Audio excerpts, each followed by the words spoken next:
Doctor बाबा साहब और OBC का रिश्ता। इस देश में ओबीसी के संवैधानिक जन्मदाता एवं संवैधानिक रखवाला कोई और नहीं बल्कि बाबा साहब डॉक्टर भीमराव आंबेडकर ही हैं।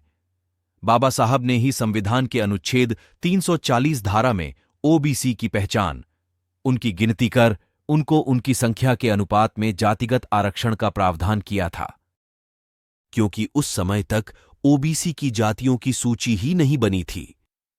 बाबा साहब ने ही ओबीसी के लिए निर्मित संविधान के अनुच्छेद 340 को लागू कराने के लिए दबाव ब्राह्मणी कांग्रेस पर डाला, पर ब्राह्मणी कांग्रेस के ब्राह्मण प्रधानमंत्री नेहरू इसके लिए तैयार नहीं हुए।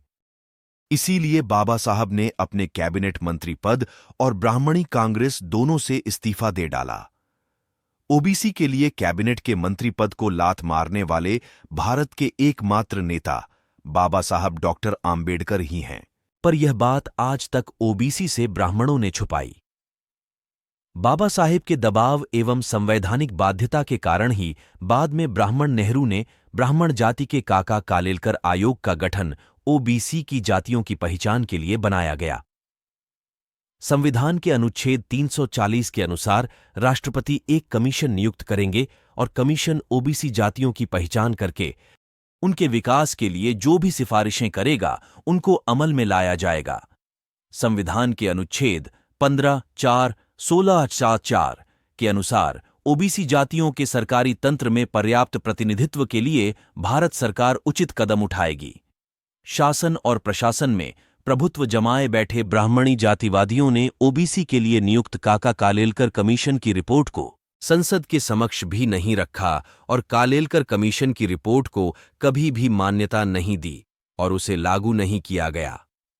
1978 में केंद्र सरकार ने ओबीसी जातियों की पहचान और उनकी उन्नति की सिफारिशों के लिए दूसरा कमीशन बीपी मंडल की अध्यक्षता में नियुक्त किया। मंडल कमीशन रिपोर्ट 1980 को भी सत्ता में प्रभुत्व जमाए बैठे जातिवादी ब्राह्मणों ने लागू करने की जरूरत नहीं समझी और 1990 तक मंडल कमीशन की रिपोर्ट सचिवालय आईएएस ब्राह्मणों की अलमारी में धूल खाती रही। 7 अगस्त 1990 के दिन प्रधानमंत्री वीपी सिंह की केंद्र सरकार ने देश के 22% ओबीसी समुदाय के लिए मंडल कमीशन केंद्रीय नौकरियों में 27% ओबीसी आरक्षण लागू करने की घोषणा की, जिसके विरोध में ब्राह्मणों ने देश भर में मंडल विरोधी आंदोलन प्रारंभ किया।